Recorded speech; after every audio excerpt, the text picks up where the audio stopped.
All right, so I bet you're a lot like me. You have a to-do list. We love to-do lists. It makes us feel important. It makes us feel productive. It makes us keep score of the things that we're getting done throughout the day.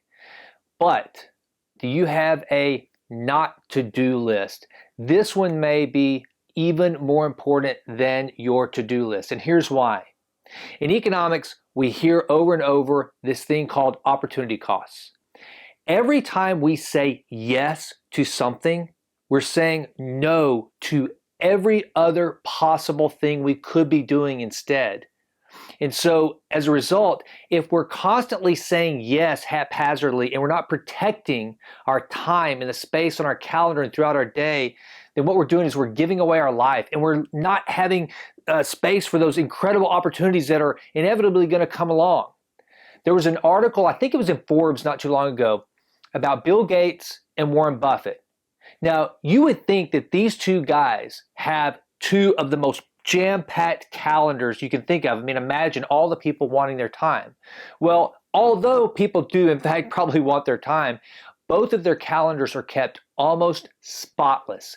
Gary Keller, the founder of Keller Williams Realty, he only writes his calendar or writes in his calendar in pencil so that he can erase it, and he tries his best to not have anything on his calendar. What we have to do is make sure that we are willing to say no, keeping our not to-do list. This can be tough sometimes because, for example, how many times do you have people that are coming to you and they want to have coffee or they want to have lunch? I hate that question. Would you like to go to lunch?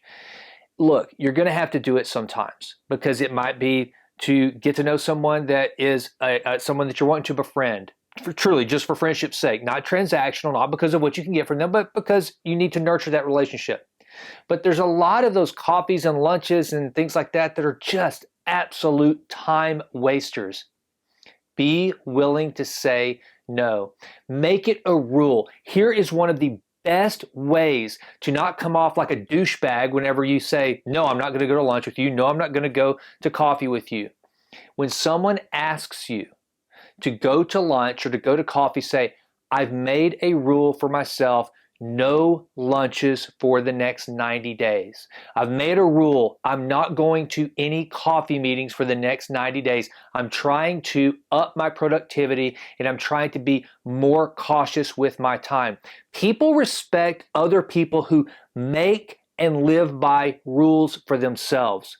This is just a real easy out. You can even do something to the effect of have an autoresponder on your email when people are asking you, to give them a call or whatever. Hey, could you please let me know what this call is pertaining to? And say, I have a rule to make sure that I protect your time as well as mine. Before we get on this call, can you give me some details about what it is we're going to be covering? Now, you don't want to overdo it, but the bottom line is this. Be willing to say no. Say it in a nice, kind way. Set rules for yourself and set boundaries. The most harsh no can be far more powerful and beneficial than any meek yes.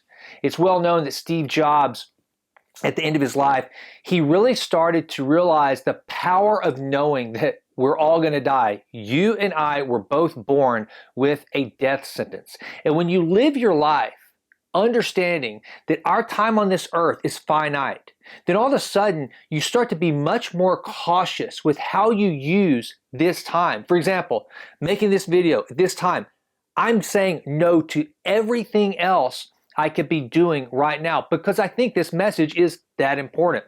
So whenever you're making your to-do list, don't forget to make what might be an even more important list, which is your not to-do list. And don't forget to improve always and always, even if it means saying no.